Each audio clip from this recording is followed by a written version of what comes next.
At the grocery store. The smile was too casual, too familiar. The cashier leaned forward, his voice coated with cheer. "Oh, you're back. Your husband was here yesterday buying flowers for—" My wife's face drained.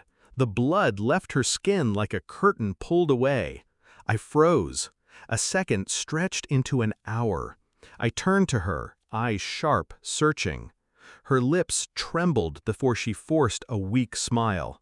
But her hand clutched the strap of her purse like she was holding on for life. Yesterday. Flowers. Me. But yesterday, I was 300 miles away in a hotel room, eating cold takeout, replying to emails under fluorescent lights. The man scanned the rest of our groceries, oblivious. His words hung between us like broken glass. When we reached the car, silence thickened the air. She stared straight ahead. Her breathing was shallow. When we reached home, she set the bags down. And then, she turned. Her hand slipped into her purse. She pulled out something small, metallic. Her voice shook, but her eyes did not. "I'm sorry," she whispered, "but it's time for you to go." The room tilted. My knees buckled. And then, darkness swallowed me whole. I woke hours later on the living room floor. No weapon, no wife, only silence. The air reeked of perfume, not hers, something sweeter, younger. She had left me with the echo of her sentence, "Time to go." My mind clawed at fragments. The cashier's words, her panic, the flash of metal. The truth was lodged in my throat, heavy and bitter. She hadn't been startled because the cashier mistook me for another man. She had been startled because the cashier was right.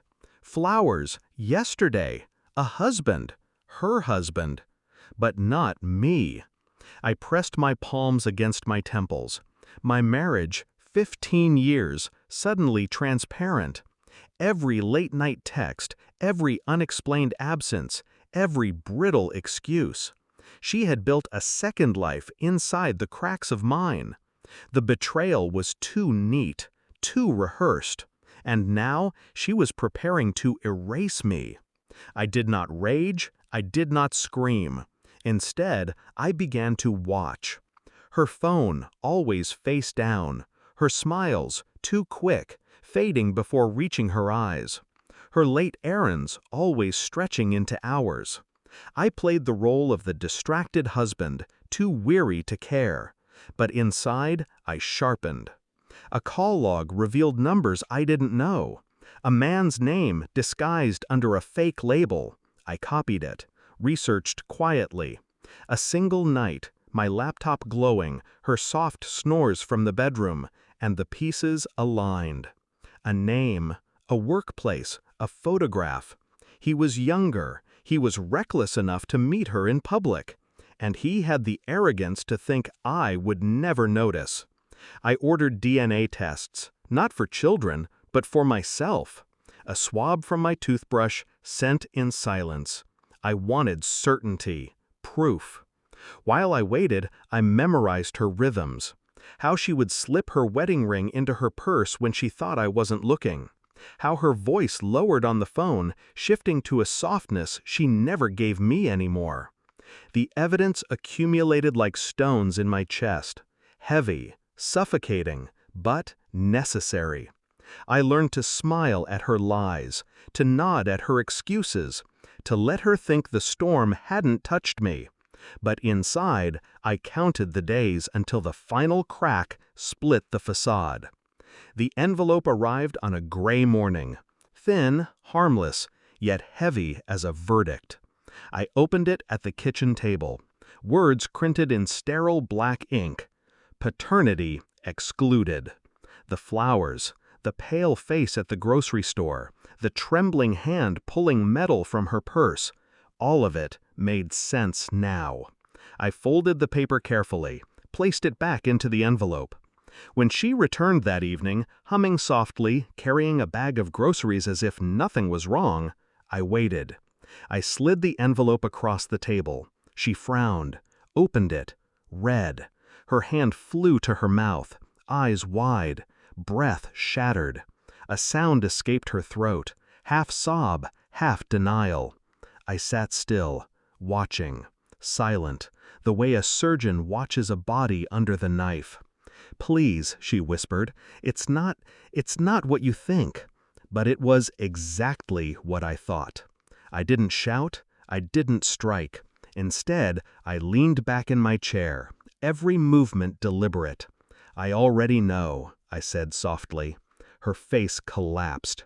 Tears welled. Her lips trembled with excuses she could no longer form. I let the silence devour her. Let her feel the weight of my composure. Then, without another word, I reached into my pocket. I pulled out the house key, the same key I had carried for 15 years. I set it on the table. Metal against wood. Final. Cold. Her sobs grew frantic. She reached across, grasping at my hand. "Please, don't go. We can fix this." I pulled my hand away, slow and precise. Her fingers clawed at air. I stood, collected nothing, left everything behind, and walked out. The night air was sharp, cutting clean through the fog in my head. Each step away from that house loosened the chains around my chest. I did not look back, because there was nothing left worth seeing. She had gambled with my trust, with my name, with my blood, and now she was left with the ashes of her own deception. As for me, I carried nothing but silence. No grief, no rage, only clarity. Some betrayals don't deserve anger, they deserve absence. And I left her with exactly that. I wasn't her husband anymore. I was the ghost she created, walking away while she drowned in the life she built without me.